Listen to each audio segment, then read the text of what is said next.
You've ever walked away from an interaction with your child and thought, why did I react like that?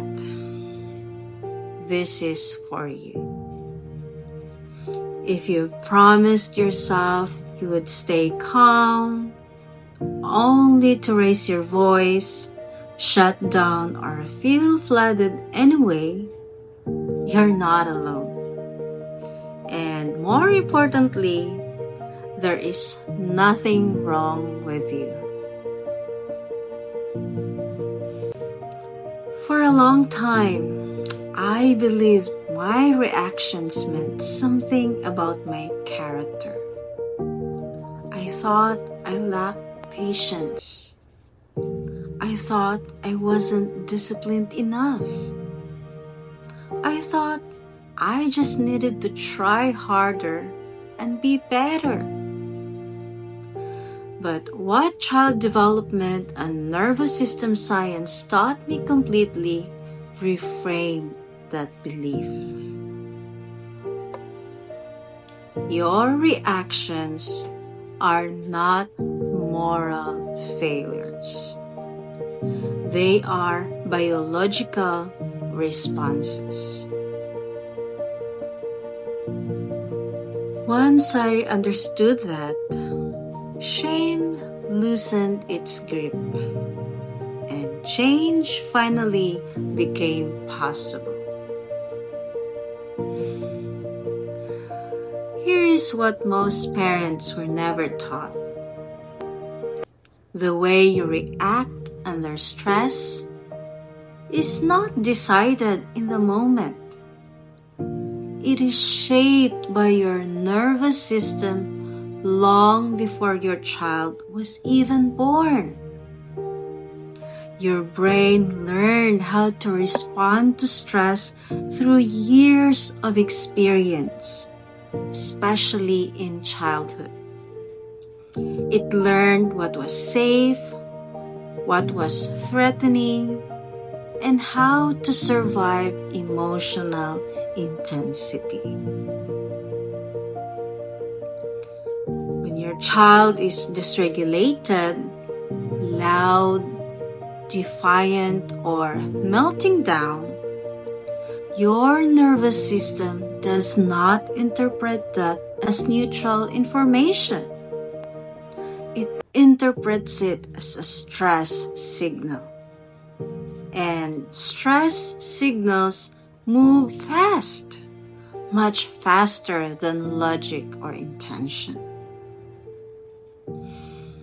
Part of your brain responsible for reasoning, reflection, and thoughtful response works best when you feel safe. But when stress rises, the brain shifts into protective mode. In that state, your body prepares to defend, escape, or shut down. This is why reactions feel automatic. That is why you sometimes respond in ways you do not recognize or agree with afterward. This is not because you are a bad parent. It is because your nervous system is doing what it learned to do. Many of us grew up in environments where big emotions were not safe. Crying may have been dismissed. Anger may have been punished. Needs may have been ignored. So our nervous system learned that emotional intensity equals danger. When our own child expresses big feelings, that old alarm activates. The body reacts before the mind can catch up.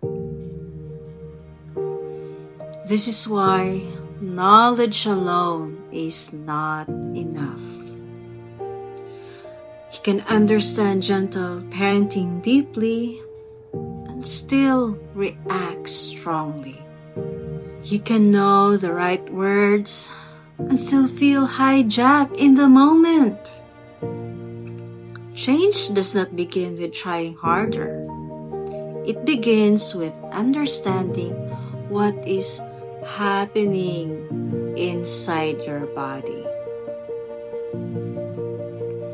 Research shows that emotional regulation is a skill, not a trait. It is built through repeated experience of safety, support, and repair. If you did not receive that consistency growing up, your nervous system adapted in other ways. Those adaptations helped you survive then, but they may not serve you now. And here is something that brings a lot of relief. The fact that you notice your reactions means your awareness is already growing. Awareness is the first sign of healing. You cannot change what you cannot see. But once you see it, change becomes possible. Gentle parenting often asks parents to do something very difficult. It asks us to become regulated adults while teaching regulation to children who are still learning. That work can surface grief, exhaustion, and old wounds. It can feel overwhelming, but it is also deeply redemptive.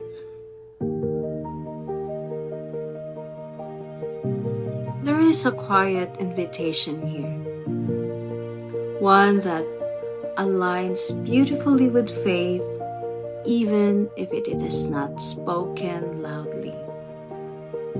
Scripture often speaks about renewal from the inside out, about hearts being softened and minds being transformed.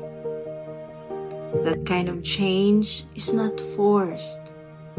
It is formed slowly through compassion, truth, and grace. So what helps when reactions feels automatic? The first shift is self-compassion. When you react in a way you regret, instead of asking, "What's wrong with me?"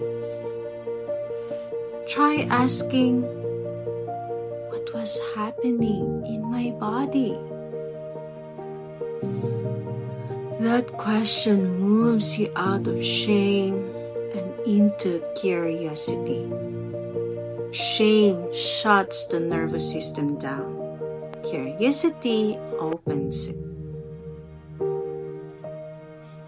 The second shift is learning to pause after the moment instead of judging yourself in it. Repair is far more powerful than perfection. When you go back to your child and say, "I didn't like how I responded earlier. I'm working on it." You are modeling emotional responsibility. That teaches more than calm ever could. The third shift is building regulation outside of conflict. Calm is not created in the moment of chaos. It is built in small, quiet ways over time. Slow mornings, fewer rushed transitions, gentler evenings, rest when possible, and support when needed all matter more than most parents realize. And finally, remember this: your child does not need you to be perfectly regulated. They need you to be human, aware, and willing to repair. Healing does not look like never reacting. It looks like reacting less over time and recovering more quickly when you do. You are not broken. You are not failing. You are responding exactly as a nervous system shaped by real experiences would respond. And the fact that you are here, reflecting and learning, tells me something important. You are not stuck. You are becoming.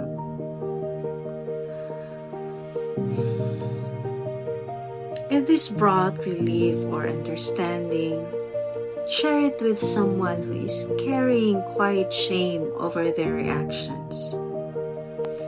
And if you want more reflections grounded in child development, motherhood, and gentle faith, you're welcome to stay here. Remember, you are not alone in this work. See you in the next reflection.